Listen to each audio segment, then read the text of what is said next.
राम सकल गुण धाम के हम कथा सुनाते। राम सकल गुण धाम के ये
गुरुकुल जाके अंतकाल विद्या सब पाके पूर्ण होई शिक्षा रघुकुल पूर्ण काम की।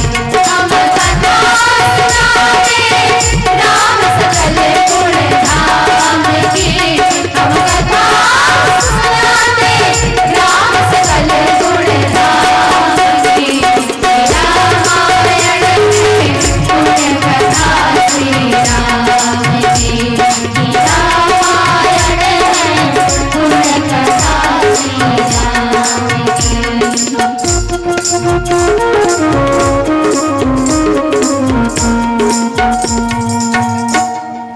चंदन है इस देश की माटी, तपोभूमि यह धाम है। चंदन है इस देश की माटी, तपोभूमि यह धाम है। सनौत की पावन धरा को बारंबार प्रणाम है, बारंबार प्रणाम है। संत समाज, यहाँ उपस्थित समस्त श्रोता समाज, हमारी वात्सल्य और करुणा की साक्षात प्रतिमूर्ति समस्त मातृशक्ति आदरणीय भैया जी, पूज्य बाबू जी, आप समस्त गुरुजनों के श्री चरणों में चंचल ज्योति बालिका मानस परिवार छूही के समस्त बेटियों की ओर से, बच्चों की ओर से बारंबार प्रणाम है। जन्मी जन्मभूमिश्च स्वर्गादपि गरीयसी। सबसे पहले देवभूमि अयोध्या की तरह भक्ति से सराबोर इस पावन भूमि सनौत की इस धरती को सत सत नमन, जहाँ अनवरत कई वर्षों से राम कथा की गंगा में आप सब सराबोर हो रहे हैं। इस गंगा में हमें भी स्नान करने का जो सुंदर अवसर प्रदान किए, ऐसे भगीरथ प्रयास करने वाली समस्त आयोजक समिति की श्री चरणारविंद पर सादर दंडवत प्रणाम। साथ ही साथ इस मानस मंच रूपी बगिया को अपने ओजस्वी वाणी से संचालित करने वाले पूरे छत्तीसगढ़ के मानस मंचों को एक नई दिशा और दिशा प्रदान करने वाले संचालक के आसंदी पर विराजमान परम पूज्य आदरणीय श्री साहू जी के चरणारविंद पर समस्त बेटियों की ओर से सादर दंडवत प्रणाम। अहोभाग्य कि कई वर्षों के बाद आपके चरणों तक पहुंचने का अवसर मिला। आदरणीय गुरुदेव जी के चरणों में सादर प्रणाम। साथ ही साथ यहाँ की भक्ति शक्ति स्वरूपा माताओं के साथ पिता तुल्य भैया जी, बाबूजी और मंच में उपस्थित आज के इस कार्यक्रम के आयोजक समस्त संतों के श्री चरणारविंद के साथ साथ आदरणीय लाइट साउंड माइक वाले भैया जी, हमारे शूटिंग वाले भैया जी और जितने भोजनालय प्रबंधक में हैं उन सबके श्री चरणारविंद पर सत सत प्रणाम। और सबसे बड़ी बात, यहाँ आज जो भोजनालय में आज जो खीर बना है, आप लोग अवसर मिले तो एक बार चख के देखना, बहुत ही लाजवाब। एक बार जोरदार ताली बजा दीजिएगा। बहुत खीर तो ऐसा लगा कि सच में मन तृप्त हो गया। ऐसा लग रहा था कि सच में आज माँ कौशल्या का एक दिव्य अमृत इस खीर के माध्यम से पूरे मानस मंच तक समस्त राम भक्तों को प्रदान किया जा रहा है। मैं ऐसे भोजनालय प्रबंधक को बहुत बहुत साधुवाद देती हूँ। आप सबके श्री चरणारविंद पर चंचल ज्योति बालिका मानस परिवार छुही धमतरी की ओर से सादर साष्टांग प्रणाम है। आइए हम सब भगवत कथा प्रारंभ करने से पहले आदि शक्ति माँ जगदम्बे शेरोवाली के पावन चरणों में चले।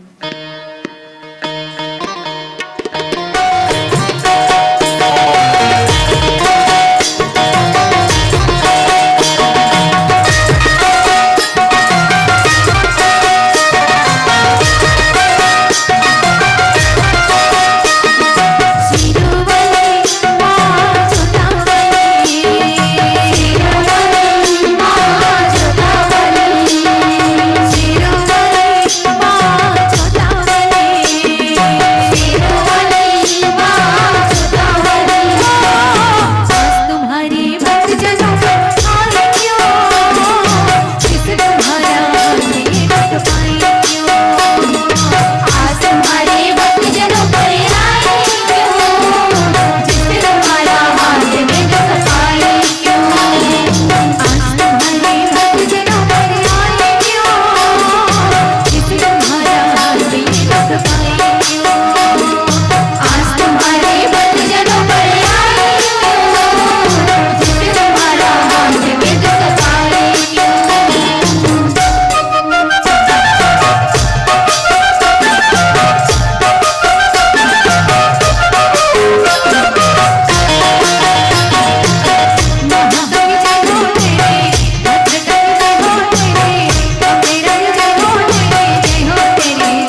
चले मानस की उस पावन कथा में।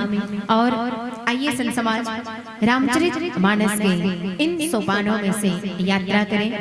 मानस का षष्ठम सोपान लंका कांड, जहां पर आज हनुमान जी महाराज लक्ष्मण जी के लिए सजीवनी बूटी लाने के लिए द्रोणांचल पर्वत जाते हैं। और जैसे ही उस पर्वत में जाकर हनुमान जी ने देखा कि बहुत सारी औषधियां एक साथ है। आज हनुमान जी आश्चर्य में पड़ गए कि अब मैं इनमें से सजीवनी बूटी कौन सा है वो कैसे पता करूं। आज हनुमान जी महाराज मन ही मन अनुमान लगाने लगे कि अब मैं क्या करूं, अब क्या करूं। उसी समय हनुमान जी महाराज सोचते हैं और एक कवि ने बड़ी प्यारी पंक्ति कही और वो क्या कहते हैं, झिलमिल करे पर्वत सारा उजियारा है उजियारा, उजियारा है उजियारा, झिलमिल करे पर्वत सारा। औषधियों ने आंखें खोली हनुमत से जैसे बोले, यह दिव्य भवन सुशोभित है देवो गंधर्वों द्वारा, झिलमिल करे पर्वत सारा। आज हनुमान जी महाराज सोच रहे हैं कि कौन सा जड़ी बूटी मैं ले जाऊं। और उसी समय हनुमान जी ने दिमाग लगाया कि मैं कोई वैद्य तो हूं नहीं कि मुझे सजीवनी बूटी की जानकारी हो। इसलिए हनुमान जी ने पूरा विशाल काय द्रोणांचल पर्वत हाथ में उठा लिया। और जैसे ही उठा के आ रहे थे हनुमान जी महाराज ने सोचा कि क्यों ना एक बार मैं अयोध्या भूमि का भी दर्शन कर लूं, जिस भूमि में मेरे प्रभु श्री राम जी ने जन्म लिया है। आज हनुमान जी महाराज विशाल काय पर्वत को लेकर अयोध्या के आकाश में रात्रि के समय उड़ रहे थे। जैसे ही हनुमान जी महाराज उड़ रहे थे, आज गोस्वामी तुलसीदास जी ने बड़ी दिव्य पंक्ति लिखी। और गोस्वामी तुलसीदास जी लिखते हैं, देखा भरत विशाल यति निश्चर मन अनुमानी, बिनु फर सायक मार्यो चाप श्रवण लगतानी।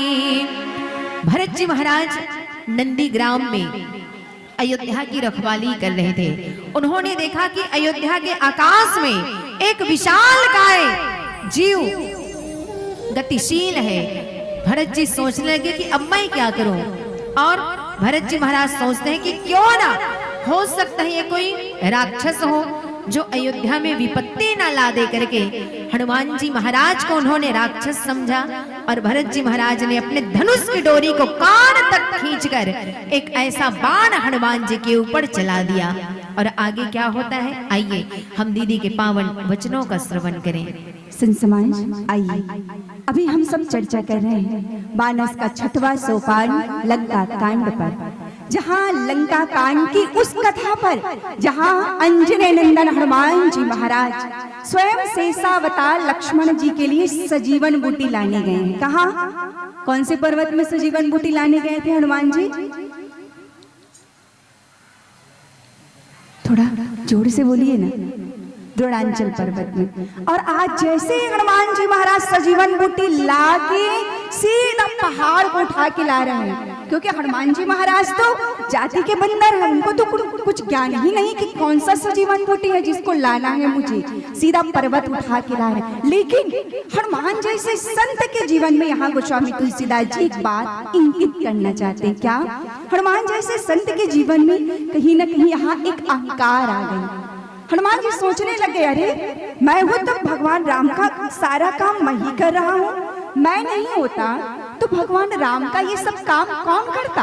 आज हनुमान जैसे संत के माध्यम से भगवान हम जैसे एक मानव को संदेश देना चाह रहे हैं कि अहंकार जब व्यक्ति के जीवन में आती है तो व्यक्ति का जो वास्तविकता है वो विलुप्त हो जाती है। और आज हनुमान जी महाराज अपने उद्देश्य से भटक गए। हनुमान जी को ये संदेश मिला है कि सूर्योदय के पहले आपको सीधा सुबेल पर्वत, जहाँ पर भगवान रामचंद्र जी पूरी अपनी 18 पद्म बानर की सेना के साथ रुके, वहां पहुंचना है। पर हनुमान जी महाराज अभी पहुंच कहां रहे हैं? अयोध्या नगरी में, क्योंकि हनुमान जी को यहाँ अहंकार आ गई है और हनुमान जी सीधा अयोध्या की ओर एकदम घूमते घामते, उनको पहुंचना कहाँ, लक्ष्मण जी सीधा मरणासन अवस्था में पड़े हैं और हनुमान जी यहाँ अयोध्या आ रहे हैं। गोस्वामी तुलसीदास जी बड़ी सुंदर पंक्ति में क्या कहते हैं, देखा भरत विशाल अति निश्चर मन अनुमानी। बड़ी विचित्र बात है कि आज हनुमान जैसे संत और भरत जैसे संत को दिखाई क्या देते हैं, निश्चर मन अनुमानी। हनुमान जैसा संत एक राक्षस कैसे दिखाई दे दिया? और दिया इसलिए क्योंकि आज हनुमान जी ने अपना शरीर भी कैसे बनाया है, कनक भूधराकार शरीरा, इतना बड़ा विशाल हनुमान जी का शरीर, और उससे भी बड़ा तो उसका वो पहाड़ है। और कोई भी हो, यहाँ पर देखिए एक राजा को होना कैसे चाहिए। यहाँ पे राजनीति का एक पक्ष, जैसे अभी अभी आप लोग सब मस्त वोट डाल के नए नए अभी मंत्री महामंत्री बनाए हैं ना, हम सब थोड़ा सुस्त मत बैठिए ना, खाना खा के आए हैं ना। अभी अभी चुनाव के हम सब दौर से गुजरे हैं, तो आप सब ने अपने अपने जिनको आपको जैसा उचित लगा अपने राजा बनाने के लिए आप सब ने अपने मत का उपयोग किया। तो यहाँ पर राजा होना कैसे चाहिए? आज भरत जी महाराज नंदीग्राम में अयोध्या के राजपाट संभाल रहे हैं और सिंहासन पर भगवान राम जी के खड़ाऊ को रखे हैं। तो यहाँ जैसे ही मंत्री ने संदेश दिया कि हे भाई भरत, हमारे अयोध्या में कोई ऐसा निशाचर जैसा विशाल शरीर लेके आ रहा है, ऊपर से बड़ा सा पर्वत रखा है, कहीं ये अयोध्या में आक्रमण ना कर दे। तो आज भरत जी कर क्या रहे थे? भरत जी राम नाम की माला कर रहे थे, राम राम राम राम राम। जैसे कि राजा को ये संदेश मिला, अर्थात भरत को ये संदेश मिला कि कोई विशाल शरीर से अयोध्या की ओर आ रहे हैं, भरत जी माला छोड़ के भाला पकड़ लिए। यहाँ पे हर एक राजा को हर गुणों से परिपूर्ण होना चाहिए। राजा केवल देश का, प्रदेश का, अपने जिला का, इसका ही नहीं, एक घर का मुखिया भी अपने घर का राजा होता है। मतलब एक मुखिया को भी कैसे होना चाहिए, ये बात रामचरितमानस बताती है कि आज भरत जैसा राजा अपना माला छोड़ दिए राम राम की और सीधा पकड़ लिए भाला कि मेरे राज्य पर कोई संकट मत आ जाए।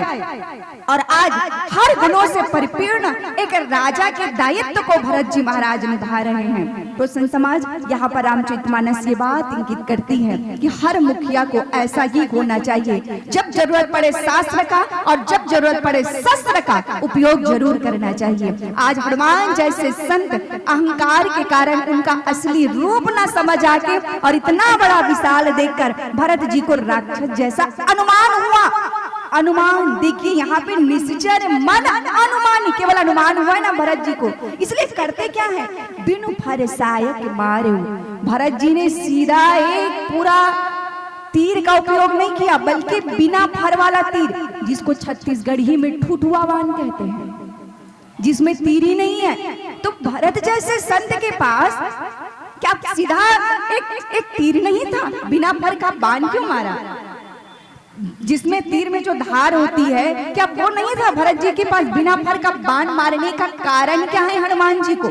सबसे पहली बात तो भरत जी को निश्चय अपने आप में इस बात पर निश्चय नहीं है कि ये जो उड़ रहा है वो राक्षस है कि नहीं है, केवल अनुमान लगाए हैं। इसलिए आज अपने पिताजी महाराज दशरथ की बात याद रखते हैं। कैसे? महाराज दशरथ ने बचपने में अपने चारों पुत्रों को संदेश दिया था कि हे पुत्र, आज मेरे से एक बहुत बड़ी गलती हुई थी। कैसी गलती? मैं अपने भाचा श्रवण कुमार, जो मेरी बहन ज्ञानवती और संतनु का बेटा था, उनको वो तीर्थ यात्रा में ले जा रहे थे। श्रवण कुमार की कथा सुने हो ना, जिसमें वो अपने माता पिता को तीर्थ यात्रा में जब ले जा रहते हैं तो उसी समय श्रवण कुमार के माता पिता को प्यास लगती है। तो श्रवण कुमार नदी से पानी लाने के लिए जैसे ही अपने मटका को नदी में डालते हैं, उस मटके से डुब डुब डुब डुब डुब डुब डुब डुब आवाज आती है। महाराज दशरथ को लगा नहीं, ये कोई हिरन तो नहीं, कोई जानवर पानी पीने के लिए आया है करके महाराज दशरथ सीधा शब्द भेदी बाण का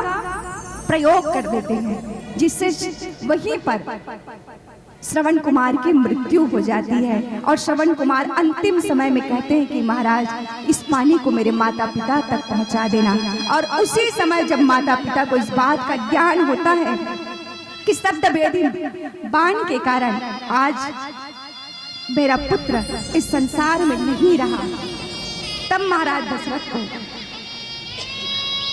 श्राप देते हैं कि हे महाराज दशरथ, जैसे मैं आज अपने पुत्र के वियोग में मर रहा हूँ, वैसे ही तुम भी एक दिन तड़प तड़प कर मरोगे। आज उसी बात को महाराज दशरथ अपने चारों पुत्रों को समझाए थे कि जब तक निश्चय का ज्ञान ना हो, जब तक सत्यता का ज्ञान ना हो, तब तक सीधा एक तीर का प्रयोग मत करना, बिना फर के बाण से केवल उसको मूर्छित करना। आज हनुमान जी के लिए भी भरत जी ने बिना फर का बाण अर्थात फुटुआ बाण मारे हैं। अब उस फुटुआ बाण का प्रयोग करने से हनुमान जी के जीवन में क्या परिवर्तन आती है, आइए हम सब एक भजन के बाद देखें।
सबसे निवेदन, जिनको भी भगवान ने दो हाथ प्रदान किए हैं, क्या करना समझ गए ना?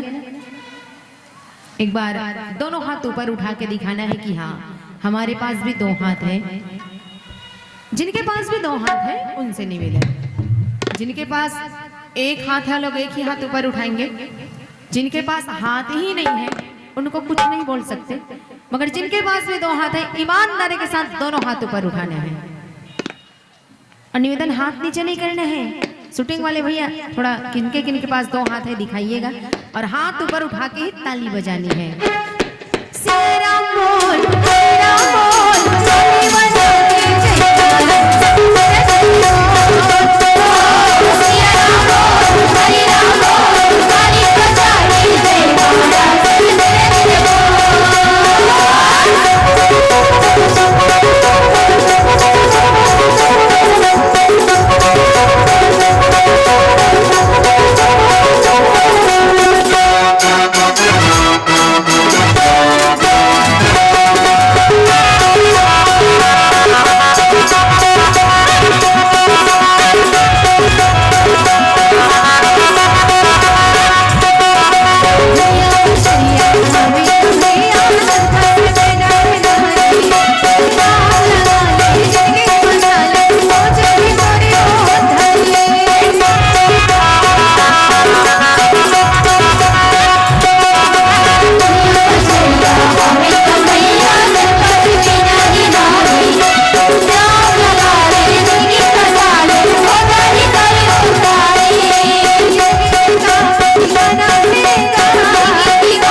थोड़ा अच्छा से जयकारा लगाना है, बुलंद आवाज में।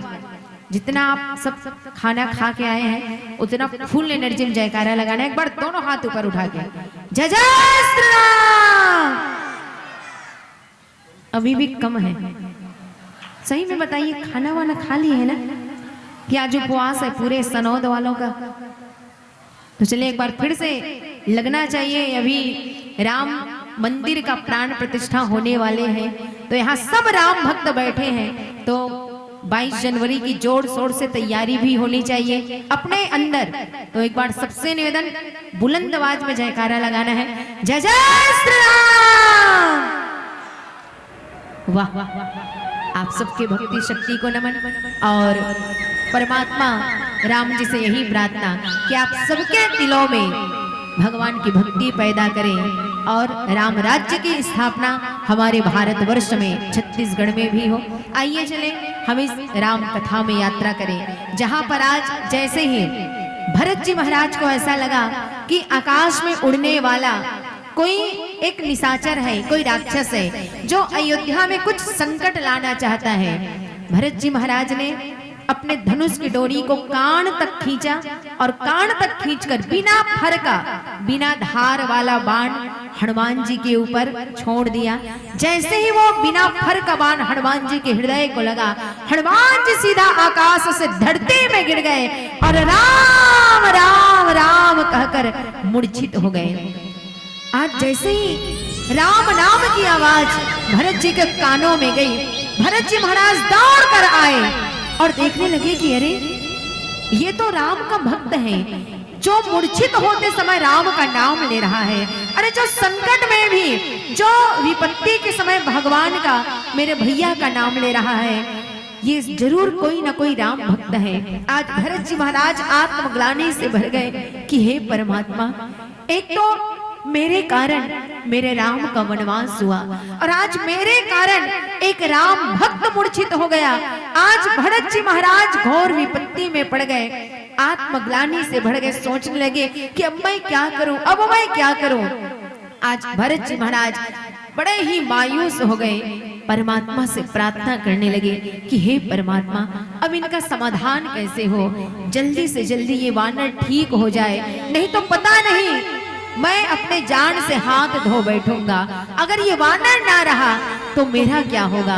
आज भरत जी बड़े ही विपत्ति में हैं और आगे क्या होता है, आइए हम दीदी के वचनों का श्रवण करें। सुन समाज, आइए इस पावन कथा पर विचार करें, जहां आज भरत जी महाराज ने अपनी धनुष की डोरी बिनु फर सायक मारो चाप श्रवण लगितानी। कहां तक के खींची अपनी धनुष की डोरी, कान तक के श्रवण लगितानी। तो हनुमान जी महाराज को जब मारना ही था और ऊपर से खाली मूर्छित करना है ना, उनको सीधा सीधा मारना नहीं है। भरत जी का उद्देश्य था इनको केवल मूर्छा करना, ताकि हम व्यक्ति के होश आने के बाद उनकी वास्तविकता का ज्ञान कर सके। तो भरत जी ने अपने धनुष की डोरी कान तक खींचने की जरूरत क्या थी? मनुष्य के जीवन में अहंकार इन्हीं कान के दरवाजा से तो अंदर जाती है। भरत जी का एक उद्देश्य ये भी था, कहीं ना कहीं उनको ईश्वरीय संदेश मिल गया। आज हनुमान जी का यहाँ आना भगवान राम की ही प्रेरणा थी। कैसे? हनुमान जैसे संत के जीवन में जब ये अहंकार आई, तो भगवान अपने भक्त के जीवन में ज्यादा देर तक अहंकार रख ही नहीं सकते। इसीलिए आज हनुमान जैसे संत के अहंकार को उनका छोटा भाई भरत जैसा संत ही दूर कर सकता है। इसलिए भगवान की ये प्रेरणा थी कि आज हनुमान जी महाराज का मन अयोध्या की ओर चल पड़ा। अब देखिए, हम विचार करके देखते हैं कि रामचरितमानस में हनुमान जी को कैसा अहंकार है। 3 प्रकार का अहंकार रामचरितमानस में बताया गया है। सात्विक अहंकार, राजसिक अहंकार और तामसिक अहंकार। 3 ब्रह्मचारियों को सात्विक अहंकार हुआ था, संत हनुमान जी, संत परशुराम जी और संत नारद जी। ये तीनों ब्रह्मचारी के सात्विक अहंकार को भगवान भक्ति के माध्यम से भक्त के द्वारा दूर किया। महाराज बाली को राजसी अहंकार था। सुनो सुग्रीव, मैं मारी हूं बाल ही एक ही बाण, केवल एक बाण की से उनके राजसी अहंकार को दूर किया। लेकिन लंकापति रावण को तामसिक अहंकार था, जिसके लिए भगवान रामचंद्र जी खैच सरासन सवल लगी छाड़े सर 31 बाण का प्रयोग किया। आज सात्विक अहंकार को कैसे दूर करते हैं? बिनु फरसायक मारे चाप श्रवण लगी तानी। भरत जी महाराज ने कान तक अपने धनुष की डोरी खींची और हनुमान जैसे संत पे जैसे ही पड़ा परे मूर्छ में ही लागत साया। सुमिरत राम राम रघुनायक। आज देखिए हनुमान जी महाराज सीधा धरती में राम राम राम करते हुए नीचे आ पड़े। एक प्रश्न मेरे मन में, आप सबके मन में भी होगा और कई बार कथा में भी सुनी होगी, हनुमान जी महाराज तो चलो बाण लगा तो नीचे गिर गए, वो पर्वत का क्या हुआ होगा जिसको हनुमान जी लेके आ रहे हैं? आप सब बताइए उस पर्वत का क्या हुआ होगा? वो भी धड़ाम से नीचे गिरा तो पता नहीं, ना जाने कितने सारे जीव जंतु का तो गए, राम नाम सत्य हुआ होगा। तो बताइए कि उस पर्वत का हुआ क्या था? कुछ विद्वानों से मैं इस बात की जानकारी ली तो मुझे ये बात पता चला, और आप सब लोगों ने गति के नियम, न्यूटन का, जो आप लोगों ने गुरुत्वाकर्षण का नियम पढ़ा होगा मिडिल स्कूल में, आप सब विद्वान हैं, तो उनके नियम के तहत धरती से 320 किलोमीटर में गुरुत्वाकर्षण होता है। जैसे ही आप बॉल को ऊपर फेंकोगे तो बॉल नीचे आती है कि ऊपर में ऐसे लटक जाए रहती है? कुछ तो बताओ। हाँ ना, बॉल ऊपर फेंकते हो, जैसे क्रिकेटर लोग बॉल फेंकते हैं तो बॉल नीचे आती है कि ऐसे एकदम आधार में टंगा जाते हैं? नीचे आती है ना। किस कारण आती है? गुरुत्वाकर्षण के कारण नीचे आ जाती है। लेकिन 320 किलोमीटर के ऊपर गुरुत्वाकर्षण नहीं है। किसी भी चीज को 320 किलोमीटर ऊपर अगर फेंक दिया जाए ना तो वो आकाश में ऐसे ही झूलती रहेंगी। आज हनुमान जी ने अपना शरीर कैसा रखा था? कनक भूधराकार, सीधा बड़ा सा हनुमान जी का विशाल शरीर, और ऊपर से जब शरीर इतना बड़ा है तो हनुमान जी का हाथ भी तो कितना बड़ा रहा होगा, और हाथ के ऊपर में और पर्वत, तो इतनी दूरी जो है ना 320 किलोमीटर से ऊपर थी। इसीलिए एक नियम के तहत, गुरुत्वाकर्षण के नियम के तहत, वैज्ञानिक कारण विद्वानों से ये बात सुनने में आई कि वो गुरुत्वाकर्षण के नियम के तहत नहीं था, इसलिए वो 320 किलोमीटर ऊपर के कारण वो ऊपर में टंगा गया। अब हनुमान जी महाराज तो नीचे गिर गए। अब जैसे ही राम राम राम ये शब्द भरत जी के कान में पड़ा तो भरत जी महाराज के तो जैसे होश उड़ गए कि ये क्या हो गया। जिस राम के कारण आज मैं दर दर भटक रहा हूँ, जिनकी एक आवाज सुनने के लिए, जिनकी एक परछाई पाने के लिए, जिनके चरण छूने के लिए मैं दिन रात तरसता हूँ, आज हे विधाता मुझसे ये क्या गलती हो गई? एक तो मेरे माँ के कारण मेरे बड़े भैया राम को तापस वेश विशेष उदासी 14 वर्ष राम वनवासी, मेरे माँ के कारण 14 वर्ष वनवास हुआ, और उसके इस कलंकी पुत्र ने आज एक राम भक्त का कैसा आज हाल कर दिया कि मेरे से क्या गलती हो गई विधाता, मुझसे क्या अपराध हो गया जिसका इतना बड़ा दंड दिया। आज भरत जी महाराज अपने आप को दोषी मान रहे हैं। सच में देखा जाए ये भरत है कौन? विश्व भरण पोषण कर जोई, ताकर नाम भरत अस होई, जिसको चतुरंगनी सेना मिल गई, अयोध्या का साम्राज्य मिल गया, राजपाट मिल गया, उस सबको भी भरत जी महाराज ने एक तरफ कर दिया और सब कुछ छोड़कर बड़े भैया राम के खड़ाऊ को राजगद्दी में रख दिया।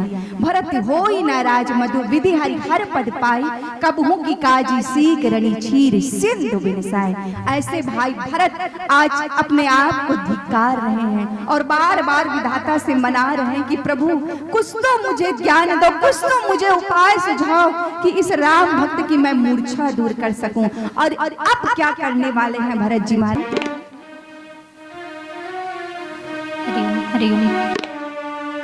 मैया माँ में तान बंधन पानी उठेला,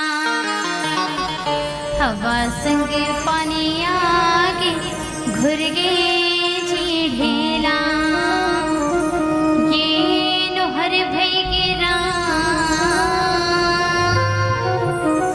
माटी के काया जी नोहर भैगे,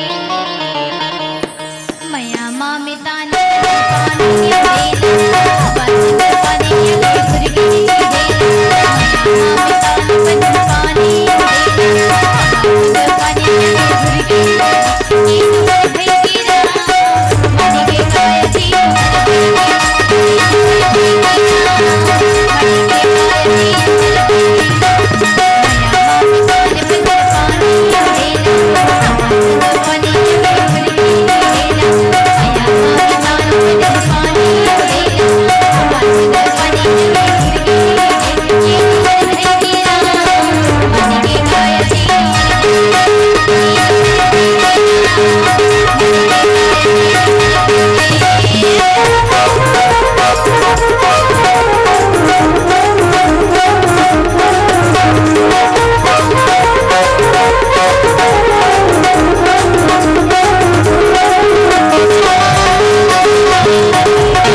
संत समाज आज जैसे ही हनुमान जी महाराज मूर्छित हो गए, भरत जी महाराज बड़े ही व्याकुल हो गए कि अब मैं क्या करूं।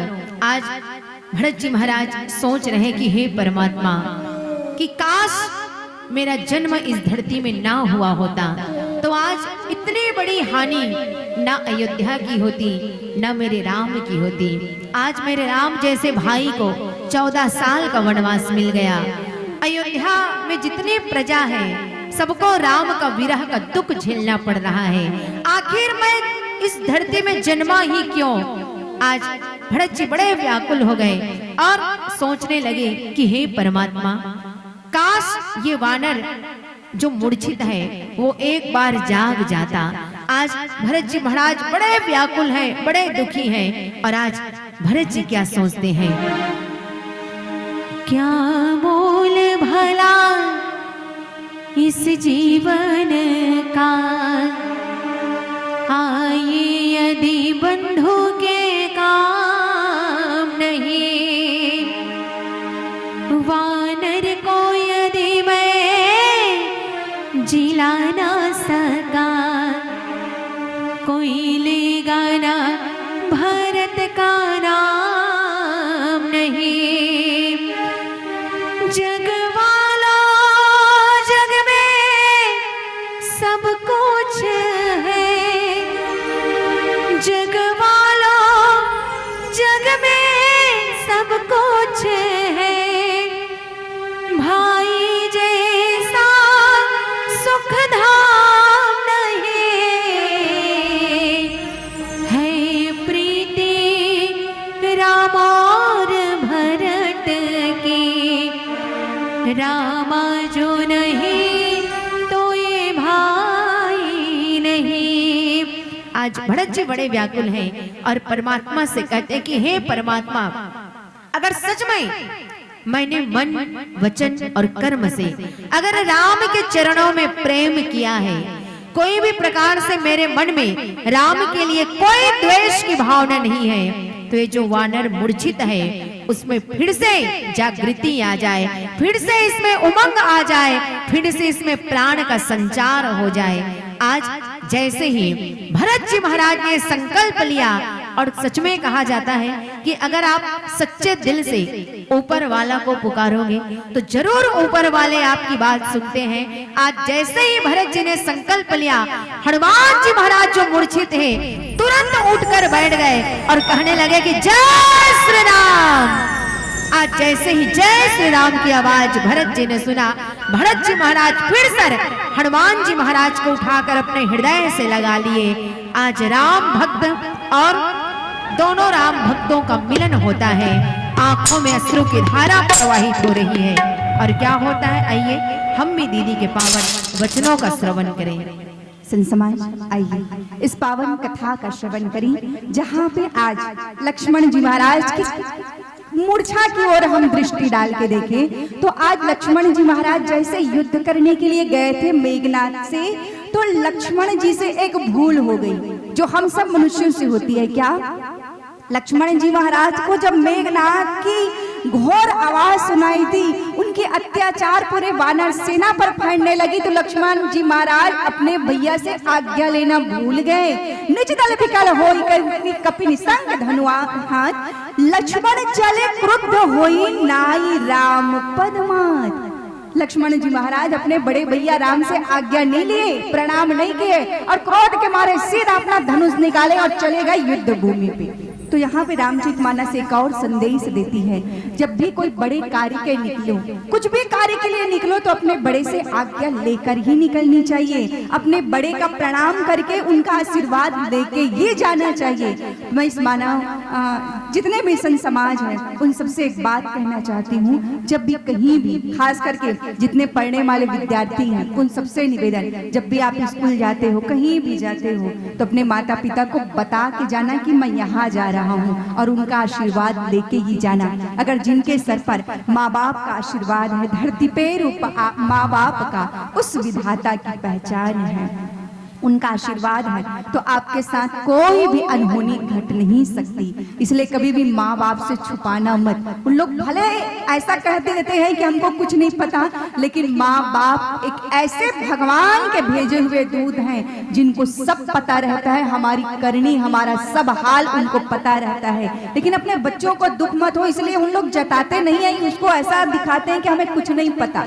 आज लक्ष्मण जी ने वही गलती की, तो वो गलती हम ना दोहराएं। रामचरितमानस का एक एक पात्र हमें ये शिक्षा देती है कि हमें अपने जीवन का आचरण, अपने जीवन को कैसे ढंग से जीना चाहिए। तो मैं सबसे निवेदन करना चाहूंगी, और ये तो हुआ पढ़ने वाले विद्यार्थियों की, माताओं से भी निवेदन, जब सुबह उठो तो सबसे पहले अपने पति परमेश्वर का रोज सुबह उठ के प्रणाम करना, उनका आशीर्वाद लेना और उनसे आशीर्वाद लेना कि मैं पूरी उम्र तक, अंतिम सांस तक सदा सुहागन रहूं। रोज आप अपने पति से आशीर्वाद लेना, फिर देखना उनका अगर आशीर्वाद हो ना तो दुनिया की ऐसी कोई भी ताकत नहीं है जो आपके सुहाग पर एक आंच भी डाल सके। इसलिए इस मानस मन से एक नियम लेके देखना, कल से सबको सुबह उठ के प्रणाम करना है, अपने अपने पति की और अपने अपने सास ससुर की। कल से कौन कौन प्रणाम करेंगे? एक बार हाथ तो ऊपर उठा, 1 2 3, शूटिंग वाले भैया देख लेना ना कौन कौन हाथ उठा रहे हैं, इधर वाले देख लेना ना कौन कौन हाथ उठा रहे हैं। और सच्ची बात है, ये मानस मंच से कोई भी बात झूठी नहीं कही जाती, ये मानस मंच में प्रमाणित है कि बड़े का आशीर्वाद जिसके सर पे है ना, जहाँ दवा काम नहीं आती वहां जोर से बोलो दुआ काम आती है। इसीलिए रोज सुबह उठ के अगर आप आशीर्वाद लोगे ना तो फिर देखना आपके जीवन किस ओर अग्रसर होती जाएगी। इसलिए माताओं से निवेदन, वहां घर में भले शर्म आएगा, यहाँ भले थोड़ा शर्मा रहे हो, घर में मत शर्माना ना, रोज सुबह उठ के अपने अपने पति की प्रणाम जरूर कर लेना। इधर वाले थोड़ा ध्यान दे देना, भूल जाए तो याद दिला देना कल कथा में क्या सुने थे करके। आज इसी बात को रामचरितमानस प्रमाणित करती है कि लक्ष्मण जी प्रणाम नहीं किए भैया का, हुआ क्या, सीधा मेघनाथ की आज वीर घातनी नाम की शक्ति लग गई है लक्ष्मण जी महाराज को। रामचरितमानस में दो लोग यहाँ एक साथ मूर्छा हुए हैं, थोड़ा ध्यान देना, दो लोग मूर्छित हुए। कौन कौन कौन कौन? यहाँ लक्ष्मण जी मूर्छा हुए, किससे? मेघनाथ के बाण से। और हनुमान जी भी मूर्छित हो गए हैं, किससे? भरत जी के बाण से। अब देखिए कहाँ कहाँ किसको किसको कैसा बाण लगा। लक्ष्मण जी को बाण लगा है वो काम का बाण लगा है। काम मतलब मेघनाथ को काम का प्रतीक। अध्यात्म रामायण में कहा जाता है रावण मोह का प्रतीक है, कुंभकर्ण अहंकार का और मेघनाथ काम का। मोह दशकंठ मौलिक तत् भ्राता अहंकार पाका रिजित काम विश्राम हारी। आज लक्ष्मण जी महाराज ये सोचे कि मैं काम को क्रोध से जीत लूंगा, मैं अपनी शक्ति से अपने पुरुषार्थ से जीत लूंगा, तो यह असंभव है। मानव जीवन में ये बात लागू होती है कि काम को कभी भी अपने पुरुषार्थ से नहीं जीता जा सकता, काम को बस में किया जा सकता है तो केवल और केवल भगवत कृपा से, भगवान के आशीर्वाद से। और जब काम का बाण लगता है तो मानव जीवन में भी देखना, काम के वशीभूत व्यक्ति गिरता कहाँ है? वासना में, अर्थात वासना की नगरी कौन है? लंका। आज लक्ष्मण जी कहाँ गिरे हैं? लंका नगरी में, काम अर्थात मेघनाथ के बाण से। अब दूसरी ओर नजर डाले, दूसरी तरफ कौन मूर्छित है? हनुमान जी महाराज। हनुमान जी महाराज को बाण किसका लगा है? संत का बाण लगा है। और संत का जब बाण लगता है तो वो गिरते कहाँ है? उपासना की नगरी अर्थात अयोध्या में गिरे हैं। तो सोचिए, संत की संगति रहेगी तो जीवन में उपासना आएगी, भक्ति आएगी। अब देखिए एक बात देखा जाए कि लक्ष्मण जी को जब शक्ति बाण लगा तो उसके लिए सजीवन बूटी की जरूरत पड़ रही है। हनुमान जी महाराज सजीवन बूटी लाने के लिए द्रोणांचल पर्वत निकल गए काम के बाण से। लेकिन जब हनुमान जी को मूर्छा लगी है तो हनुमान जी के लिए सजीवन बूटी की जरूरत नहीं पड़ रही है। हनुमान जी के लिए किसकी जरूरत पड़ती है? आज भरत जैसा संत सच्चे हृदय से कहता है कि अगर मैंने मन वचन और कर्म से राम जी के चरणों में प्रेम की है, मेरा निस्वार्थ प्रेम है, तो ये वानर उठ के बैठ जाए। बस इतना कहना बस देर था भरत जी का, हनुमान जी जय श्री राम करके तुम से उठ के बैठ गए। सोचिए यहाँ स्वयं राम की गोदी में लक्ष्मण जी हैं। आप लोग भी देखे हैं, टीवी में देखे हो कि नहीं देखे हो? कोरोना काल में राम जी गोदी में रखे रहते हैं, लक्ष्मण जी को विलाप करते रहते हैं कि हे भैया मैं कैसे क्या मुंह लेके जाऊंगा। आज राम जी विलाप कर रहे हैं कि मैं क्या मुंह लेके जाऊंगा, मैं अपनी माँ कौशल्या को, मैं अपनी माँ सुमित्रा को क्या मुंह देके जाऊंगा कि मैं आया तो दो था, अपने भाई के साथ आया था, लेकिन पत्नी के कारण मैंने अपने भाई को खो दिया। मैं नहीं जा सकता भैया, मैं अयोध्या वापस नहीं जा सकता, मैं आपको ऐसी अवस्था में नहीं देख सकता। अगर हनुमान जी महाराज सूर्योदय तक नहीं आए तो चिता में राम लेके बैठेगा लक्ष्मण को, ये राम ने प्रतिज्ञा कर ली थी। सोचो इतना प्रेम था एक भाई का, और आज सजीवन बूटी के लिए हनुमान जी को भेजे हैं। यहाँ राम नहीं जिया पा रहे हैं लक्ष्मण जी को, स्वयं राम धर के बैठे हैं, लेकिन हनुमान जी को कौन दिया दिए? राम का 2 अक्षर का नाम। भरत जी ने क्या कहा? मन वचन और कर्म से अगर मैंने सच्चे हृदय से राम के चरणों में प्रेम की है तो ये वानर उठ के बैठ जाए। हनुमान जी टुंग से उठ के बैठ गए। देखिए यहाँ पे ये रामचरितमानस निष्कर्ष पे पहुंचती है, राम से बड़ा राम का नाम अंत में निकला ये परिणाम। आज ये परिणाम निकला तो राम से बड़ा राम का नाम है। आज हनुमान जी महाराज जैसे संत को भरत जैसे संत ने राम के नाम से जीवित कर दिया। तो देखिए कितनी बड़ी बात है, जो काम राम भी नहीं कर सकते। आपने लंका कांड की उस कथा को भी सुनी होगी कि पत्थर के हृदय में राम नाम निकले से पत्थर पानी में तैर गया। राम भी नहीं कर सके वो काम को। राम पत्थर को जैसे पानी में डाले वो पानी में डूब गया पत्थर, लेकिन जिस पत्थर में राम का नाम लिखाया वो पत्थर पानी में तैर गया। आज वैसी स्थिति, राम जो काम नहीं कर सक रहे, अपने भाई को पकड़ के विलाप नहीं प्रलाप, शब्द पर ध्यान देना। विलाप मतलब कि रोना, गिड़गिड़ाना, अपने सारे दुखों को कहना, लेकिन प्रलाप मतलब होता है कि आदमी दुख, दोनों दुख की स्थिति है, पर प्रलाप में व्यक्ति भूल जाता है कि क्या बोल रहा है। आज बड़े भैया राम हम भूल गए हैं कि वो बोल क्या रहे हैं और बस प्रलाप किए जा रहे हैं। लेकिन यहाँ हनुमान जी महाराज को राम के 2 अक्षर के नाम ने जगा दिया। ये ताकत है राम के नाम में। आइए हम भी अपने हृदय में उस राम के नाम का अलग जगाए। जो काम राम ना कर सके वो राम के 2 अक्षर के नाम ने कर दिखाया। हम भी अपने हृदय के हृदयंगम में उस राम नाम को अंकित करें। और आज पीला बत्ती का संकेत, तो हम कथा के निष्कर्ष पर पहुंचे कि सबसे बड़ी चीज है विश्वास। आज भरत जी को विश्वास था राम के नाम पर कि मेरे राम के नाम में वो ताकत है कि ये बानर उठ के बैठ जाएगा। पर आज हनुमान जी को विश्वास नहीं हुआ और हनुमान जी के अहंकार को संत भरत ने अपने एक बाण से दूर करते हुए विश्वास का बल दिखाया कि विश्वास जहाँ पे हो वहां पे आपका मंत्र ही, आपका जिस भजन को, जिस भगवान को आप मानते हो उसका मंत्र। अंतिम भजन, और अंतिम भजन में भगवान के पावन चरणों की ओर चलें। हरिओम। आइए आज हनुमान जी की कथा कर रहे हैं और हनुमान जी भी 11वां रुद्र हैं। किनके? भगवान शंकर के।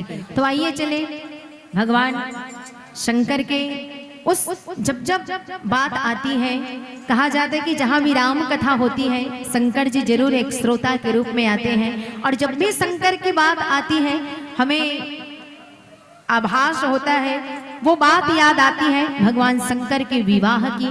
तो आप लोगों से मैं पूछना चाहूंगी, अगर शंकर जी की अभी बारात निकले, क्योंकि शादी ब्याह का सीजन भी शुरू हो गया है, अगर शंकर जी की अभी बारात निकले तो कौन कौन बाराती बनकर जाना पसंद करोगे? एक बार हाथ ऊपर उठाना है। जो बाराती बनेंगे वो लोग। अच्छा, इतने लोग सारे बाराती। इधर आप लोग चौथिया, चले वो भी जरूरी है। तो पता है ना बारातियों को क्या करना पड़ता है? क्या करते हैं बाराती लोग? नाश्ता करते हैं। अच्छा, नाश्ते हैं ना। तो इधर आयोजक समिति भी तैयार रहे। जिनको भी मन करता है शंकर जी की बारात में आप सब झूम के नाचेंगे, और जो भी नाचेगा शंकर की बारात में जरूर उनको शिव की कृपा मिलेगी। तो आइए चले भगवान शंकर की पावन बारात में हम भी चले। कैलाश के साथ हिमाचल पर्वत माता पार्वती दुल्हन के रूप में है। तो एक बार दोनों हाथ ऊपर उठा के श्री शिवाय, थोड़ा जोर से, श्री शिवाय। भोले बाबा के बारात जाओ, दुल्हा राजा के बारात, डमरू वाला के बारात, त्रिशूल वाला के बारात, नंदी वाला के बारात जाओ, दुल्हा राजा के बारात। बोल शंकर भगवान की, भोले बाबा के बारात जाओ, दुल्हा राजा के बारात, भोले बाबा के बारात जाओ, दुल्हा राजा के बारात, डमरू वाला के बारात, त्रिशूल वाला के बारात, नंदी वाला के बारात जाओ, दुल्हा राजा के बारात, भोले बाबा के बारात जाओ, दुल्हा राजा के बारात।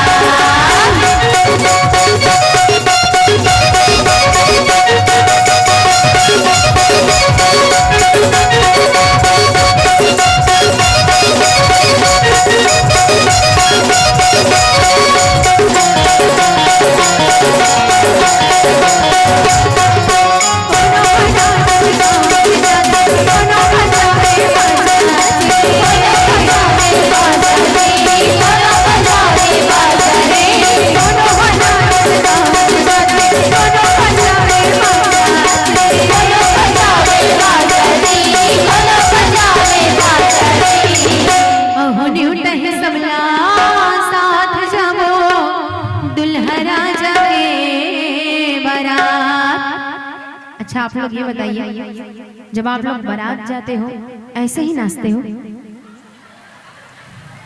सही में बताइए ना। जब हमारे गांव में शादी होती है तो हमारी माताएं दतेला जाती है किसी पड़ोसी के घर में, एकदम पर्रा वर्रा झारा वारा लेके नाचती है। ये सनौद में ऐसा नहीं होता क्या, दतेला वगैरह? अच्छा, नहीं होता। चले जिसको भी मन करता है झूम के नाचना है भगवान शंकर की बारात में, और जो भी नाचोगे जरूर शिव की कृपा मिलेगी। तो आइए चले भगवान के पावन बारात में। बने बने तल जाते बोला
भोले बाबा के।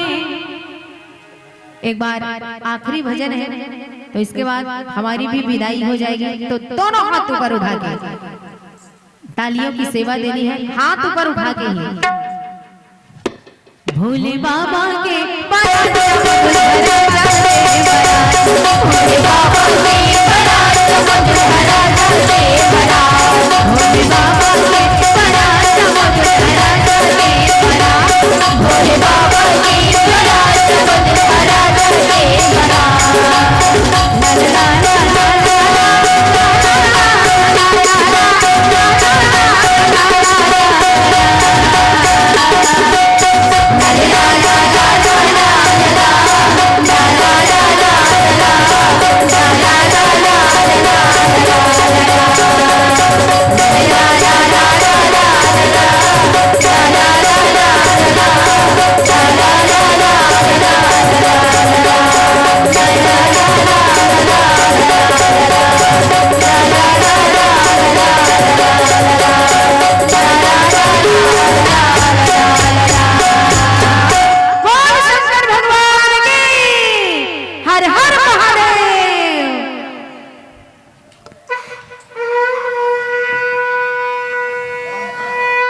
पुनः एक बार जोरदार ताली बजा।